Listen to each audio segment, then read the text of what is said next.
네, 첫 번째 분석 이슈로 미국 대선 이야기를 해봐야 될 것 같아요. 우선 조현영 기자는 제가 입에 붙질 않네요. 조현영 기자는 이번에 그 조 바이든하고 도널드 트럼프하고의 그 양자 토론 보셨습니까? 보시고 어떻게 개인적인 소감은 어떻습니까? 그 딱 세 가지 세 가지 키워드가 떠오르는데요. 노인 학대, 그다음 민주주의 파괴, 그다음에 언론의 가스라이팅 참 심하다 이걸 느꼈습니다. 아, 그렇군요. 노인 학대? 예, 왜 노인 학대? 심신미약자를 저렇게 그 대선 프로에 국민 앞에 밀어넣으면 어. 그 눈빛을 보면 알겠지만은 깜빡이지 않아요. 전형적인 증세들이거든요. 그걸 모를 리가 없어요. 근데 이거를 3년 내내 언론이 감싸고 방치했다가 이제 와서 마치 큰일이 나냐 언론에서 하니까. 그 도널드 트럼프를 이렇게 이번에 그 토론하는 걸 보면서 참 사람이 영악한다라고 느낀 게 이게 그렇죠. 조 바이든이 그렇게 그런 모습이 그대로 노출되도록 계속 지켜보고 기회를 주더라고요. 예, 그렇죠. 킬샷이 몇 개 있었죠. 네네. 자, 미국의 대선 토론 이후 미국은 그야말로 난리가 났습니다. 문제는 그 조 바이든이 그 너무 그 이 고령이라는 건데 이래가지고 되겠나? 뭐 사퇴하라는 압박도 많이 나오고 있고 그래서 그런지 지금 민주당의 텃밭이라고 했던 여러 주들이 있는데 이곳에서 민주당의 그 민주당을 향한 지지율이 좀 많이 떨어지고 있는 것으로 나타났어요. 어느 정도 떨어졌습니까? 그러니까 이제 이 최초 이제 토론을 지켜본 다음에 그 유거브라는 이제 여론조사에서 긴급 여론조사를 했는데 후보 사퇴율은 72%예요. 그래서 구체적인 대선 판세로 들어가면 이제 하버드 해리스 조사 그다음에 USA 투데이 서포크 대학 그 조사를 보면 비슷해요. 트럼프가 47대 바이든 41%로 앞서고 있고 6포인트 차로 앞서고 있고 USA 투데이 여론조사도 41대 38로 트럼프가 앞서고 있습니다. 근데 중요한 거는 이제 전체 지지율보다는 이제 격전지 스윙 스테이트죠. 그러니까 격전지 주 대표적으로 펜실베니아, 미시건, 애리조나에서는 트럼프가 압도적인 우세가 보이고 있습니다. 거기를 이겨야 전체 대선을 이기거든요. 그리고 말씀하신 이제 민주당 텃밭인 뉴햄처주에서도 트럼프가 44대 42로 앞서고 있어요. 이게 무슨 얘기냐면 그 전까지만 해도 12%가 빠졌었어요. 그러니까 지고 있던 동네였거든요. 이게 민주당 고유 아니 천홍선인데 12%로 지고 있었어요. 한 번도 이긴 적이 없는데 여기서 갑자기 12% 치고 올라간 거죠. 그래서 이 2포인트 차이로 이제 역전을 한 것이죠. 반등을 해서 트럼프가. 그래서 총표는 뭐냐면 격전지주를 사수한 이런 그 미시간이나 이런 펜실베니아, 애리조나 이런데 뭐 조지아까지 트럼프가 이제 사수를 했어요. 그 다음에 약간 민주당 지역이 이제 버지니아주, 뉴햄프셔주, 그다음에 미니소타주까지 이제 확장하는 추세고 이제 점점 세를 좀 불려가는 부치기에 들어갔다고 보시면 되고요. 요 여론조사만 보면 이제 트럼프 당선 거의 100%라고 보여집니다. 이게 그대로 유지가 된다면. 두 번째 관점이 뭐냐면 이제 언론에서 많이 나오는 게 이제 향후에 사퇴를 할 것이냐 바이든이. 그래서 여러 뭐 잠룡 후보들을 언론에서 이렇게 서큘레이션을 하는데 결론적으로 말하자면 후보 교체는 없을 것 같다는 생각이 강하게 듭니다. 현지 분석도 그렇고. 왜 그러냐면 전당대회가 8월이에요. 8월 전에 새로운 후보를 추대해야 되는데 시간적으로 너무 쫓긴다는 것이고 잠룡 후보들도 굳이 내가 왜 이 침몰하는 타이타닉호에 내가 나가야지. 그래서 자기 브랜드가 훼손된다고 봐요. 그래서 대부분 다 겉으로는 이렇게 띄워주고 언론에서는 띄우고 있지만은 다 손사래를 치고 있는 형국이죠.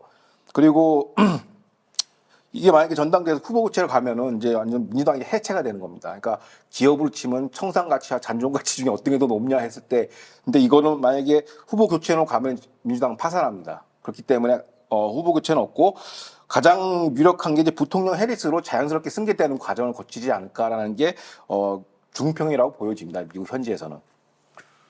지금 뭐 부통령이 으로 이제 교체될 수도 있고 또 미셸 오바마 얘기도 나오고 막 그러더라고요. 예. 근데 지난주인가요? 그 얼마 전에도 그 우리 조 기자님이 그 미국 대선에서는 유대계의 그 표심도 중요하다 이렇게 얘기를 했는데 사실 그동안은 전통적으로 유대인들은 민주당 지지자들이 많았어요. 지금 상황은 어떻습니까? 그러니까 뭐 1928년 이후로 계속 줄고 압도적으로 민주당을 지지해 왔죠, 유대계는. 근데 유대계 표심을 알기 위해서는 어디를 봐야 되냐면 뉴욕을 봐야 됩니다. 왜냐하면 여기서 유대계 표심에 어떻게 보면 그 원형 마이크로코스미 여기 다 있거든요. 미국 전체 디아스포라 유대계의 30%가 뉴욕에서 살고 있고 이들의 어떤 선거 패턴이나 이런 투표 패턴을 보면은 전체 미주에 있는 유대인들의 선거 패턴이 나오는데 최근 가장 여론조사에 따르면은 트럼프가 지금 46%, 바이든이 52%예요. 그럼 6% 빠지지 않느냐? 뭐 이렇게 얘기할 수 있지만은 지난 대선 때는 바이든이 68%, 트럼프가 30%였어요. 그다음에 퓨 리서치란 가장 저명한 미국 조사기관에 따르면 유대인들은 전통적 70대 2, 30, 8대 2 정도로 압도적으로 민주당이나 바이든을 지지했었어요. 근데 이게 46%대 52%로 됐다는 거는 엄청나게 따라붙은 것이고 실질적으로 민주당에 대한 그 유대계의 이탈표는 70%가 지금 빠진 거예요. 엄청난 숫자죠. 그러니까 역대 공화당은 잘 안 찍어요. 이쪽 유대계들이. 근데 그나마 좀 지지율이 높았던 게 1956년 아이젠하워 대통령, 그다음에 1980년대 레이건 대통령이 겨우 40%를 돌파했어요. 근데 트럼프는 46%를 찍었죠. 그 최고치를 이제 공화당 역대 최고치를 경신을 하고 있고 물론 이렇다고 해서 뉴욕주가 이제 뭐 공화당 스테이트로 바뀌냐 그건 아니에요. 공화당 트럼프를 지지할 거냐 그건 아닌데 뉴욕주는 패배하지만 아까 말씀드렸던 그 유대인들의 그 투표 성향이 전체로 반영된다는 거예요. 그러면 앞서 언급한 그 격전지주 미시건, 펜실베이니아 이런 데에서는 투표차가 8만 표 미만으로 차이 나요. 10,000표 미만으로. 여기서 유대계 표심이 70%가 빠지면은 아마 공화당 쪽으로 돌아갈 가능성이 굉장히 높죠. 조지아나 아틀란타 이쪽에서도 유대인 표가 총량 얼마 안 되지만 결정적인 순간 1,000표 미만에서 이게 왔다 갔다 한다면은 유대계 표심이 투표를 안 하거나 아니면 트럼프를 찍거나 해버리면 민주당은 끝나죠. 70% 빠져버리니까. 그래서 그런 현상이 아마 유대계도 이번에 단단히 벼리고 있는 것 같아요. 근데 이번에 그 토론 장면을 보면서 그 조 바이든이 이렇게 막 어리숙해 보이고 굉장히 그렇게 나약한 모습을 보면서 저게 원래 저런 모습으로 최근 2, 3년 동안 계속 돼 있다가 요번에 이것이 드러난 건지 아니면은 잘 지내다가 요번에 갑자기 그렇게 긴장해서 그렇게 된 건지 저는 헷갈렸는데 이제 말씀 들어보니까 원래 그랬었는데 그걸 계속 감추고 있다가 요번에 드러났다 이렇게 말씀하셨어요. 그래서 그랬는지 일각에서는 사실 그동안 이 조 바이든의 여러 가지 정책들이나 이런 것들이 조 바이든을 그냥 앞세워서 하는 것일 뿐이고 뒤에서 버락 오바마가 이렇게 계속 조정한 것이다 이런 얘기가 있어요.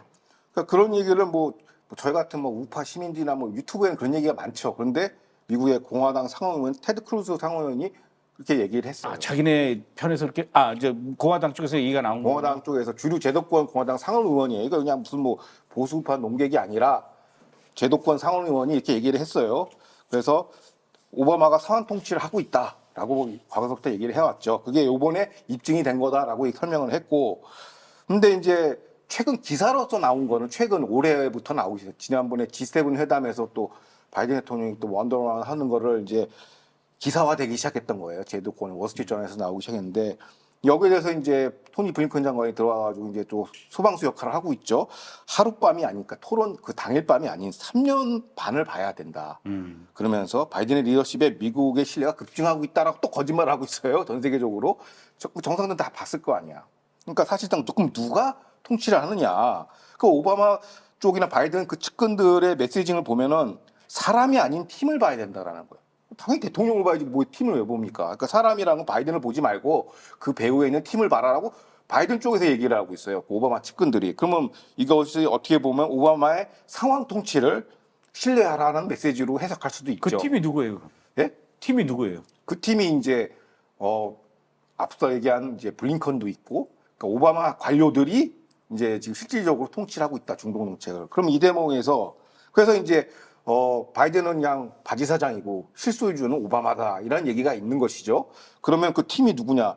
이 대목에서 중동 정책 제한적으로 전 세계 정책 말고 중동 정책을 과연 누가 관장하나 보니까 블링컨이 관장하고 있고요. 그 다음에 맥커크라고 해서 이제 NSC 북아프리카 중동 담당관도 오바마 행정부 출신 관료예요. 그뿐만 아니라 이제 최근에 이제 마허 비타르라는 백악관 NSC 수석 정보국장이 있습니다.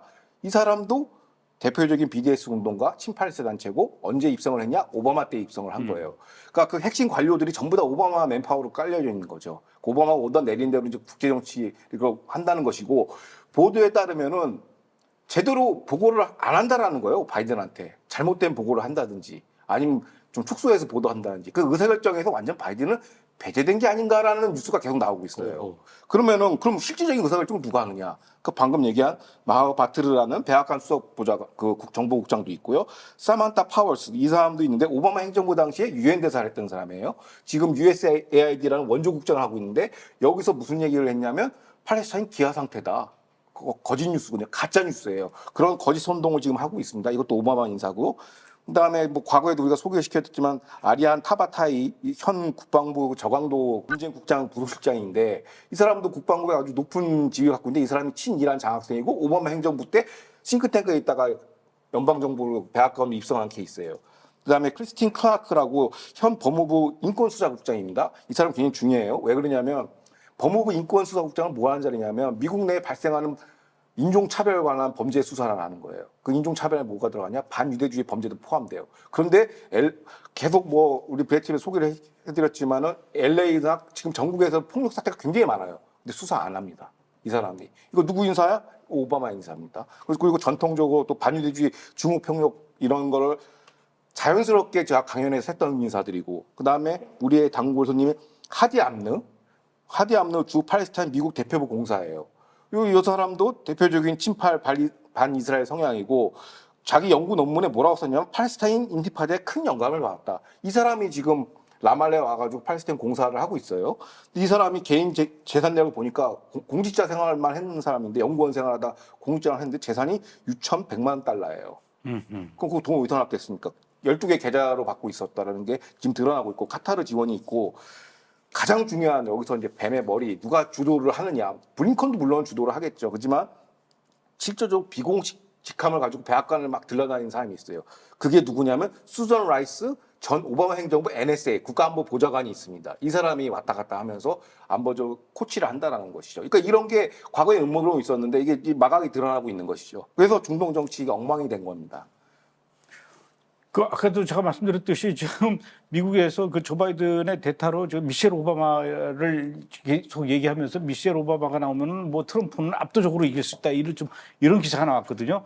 만약에 진짜 미셸 오바마가 그렇게 해서 대통령이 다시 또 미셸 오바마가 대통령이 된다면은 오바마 8년 동안의 그 맨파워 그다음에 그 사람들이 지금 조 바이든 밑에서 또 4년 동안이라고 미셸 오바마로 또 넘어가면 이거는 굉장히 심각해지겠네요, 그러면은. 예, 그렇죠. 근데 미셸 오바마는 저는 솔직히 가능성은 없다고 봐요. 왜냐하면 그 개인 성정이 그러는데 그 미국에서 정치 비평을 좀 깊숙하게 하는 사람들의 논변을 들여다보면 뉴스에 그렇게 나와요. 미셸 오바마가 띄우고 있는데 기본 성정이 정치를 별로 안 좋아한대요. 아, 그래요? 예, 그래서 나서는 걸 싫어하고 그 오바마가 대선 나가는 것도 반대했다는 거예요. 지금 왜냐하면 무슨 요리책 내고 막 100만 달러씩 돈을 벌거든요. 그 돈이 좋고 이렇게 배 두들기면서 사는 게 낫지. 굳이 정치 나와서 공화당 애들한테 짓밟히고 이런 거 별로 안 좋아하거든요. 그냥 정치가 굉장히 힘들거든요. 그 오바마도 이게 아주 여운 게 뭐냐면 바이든을 세워서 자기가 하고 싶은 정치를 하는 거야. 그리고 그건 책임을 안 지고 쓱 빠지고 난 몰라요 이러는 거거든요. 그러니까 이 관련 중동 정책을 다 그런 식으로 주도를 해왔다는 것입니다. 이번에 이 대선 토론 도널드 트럼프하고 조 바이든의 그 대선 토론을 본 또 이스라엘의 입장은 어떨까라는 또 궁금증이 드네요. 그러니까 이제 뭐 이스라엘의 대표 우리 지금 조선일보에 해당되는 이스라엘 하염의 이제 주필인 이제 암논 로드가 이런 얘기를 했어요. 급진적인 진보 집단이 미국의 외교 정책을 견인하고 있다는 주장이 그동안 음모론인데 이게 사실로 확인됐다. 바이든을 보면서 토론을 보면서 그렇게 얘기를 했고. 그러니까 바이든이 이렇게 유약하니까 호전성이 많은 그 국제사회의 많은 악당들이 지금 도발하는 거 아니냐, 분쟁이 늘어나지 않느냐라고 그냥 맹렬한 공격을 합니다. 그러면서 이제 그 결과값이 이제 중동에서 지금 보여지고 있다라고 이제 맹렬하게 비판을 하고 있고 실제로 이제 트럼프 대통령은 대선 때, 그러니까 토론회 때 이런 얘기를 해요. 중동 정책에 저는 그것만 봤어요. 딴 거 안 보고 중동 정책 어떻게 싸우나 들여다봤는데. 트럼프 대통령이 이게 이 원라이너 펀치라인이 1등이잖아요. 지구에서 그래서 한마디로 하죠. Bad Palestine, 나쁜 팔레스타인이라고 바이든은 그 지칭해서 얘기하고 있어요. 또 친팔레스타인 시위대 미국에서 많이 일어나니까 공화당 지지자들의 그 공분을 사고 있거든요. 그래가지고 한마디로 바이든의 중동 정책은 나쁜 팔레스타인 이런 식으로 이제 규정이 된 겁니다. 그러니까 여기서 더 이상 논쟁이 안 돼요. 그게 굿바이 팔레스타인이에요. 그렇죠. 그러니까 요게 이제 한마디로 정리가 되니까 이게 왜냐하면 원라이너가 세요. 이게 트럼프 대통령이 과거 정적들을 이렇게 제낄 때 한 방울로 그냥 보내버리거든요. 요게 중동 정책에서는 배드 팔레스타인으로 모든 게 정리가 되고 굿바이 팔레스타인으로 정리가 되는 것이죠. 그래서 현재 이스라엘 반응은 어떠냐면은 이걸 이제 그 주필의 반응이고 이스라엘 이제 전반적인 그 지식계의 반응은 바이든이 후보 사퇴를 해도 다른 뭐 민주당 후보로 교체가 돼도 민주당은 이미 극좌 반유대주의로 오염돼 있기 때문에 별로 효과가 없다. 지금보다 더 악화되면 악화되지 좋아지지 않는다. 그래서 그 대표적인 잠룡 후보 지금 거론되는 후보도 있잖아요. 미셸 오바마 포함해서 게빈 뉴섬 캘리포니아 주지사, 그다음에 해리스 부통령, 위트머 부지사, 미시건 부지사, 미셸 오바마 등등 이런 지금 잠룡들이 언론에서 거론되는 사람들이 공통적인 특징이 뭐냐면 10월 7일 학살 부정자예요. 강간이 일어나지 않았다라는. 와우. 그리고 반이스라엘 정서는 디폴트 값이에요. 기본값으로 장착이 되는 거예요. 민주당 정강 정책은 반이스라엘이라는 것이죠. 그래서 뭐 바이든이 없어져도 뭐 그 친이란 중동 질서는 그대로 유지가 된다. 그래서 우리는 별로 의미가 없다. 이거 신경 쓰지 말자. 우리는 오히려 유일한 해법은 뭐냐? 공화당 트럼프가 당선된 게 유일의 해법이에요. 나머지는 민주당 볼 필요도 없다라는 게 이스라엘 기본적인 정서입니다.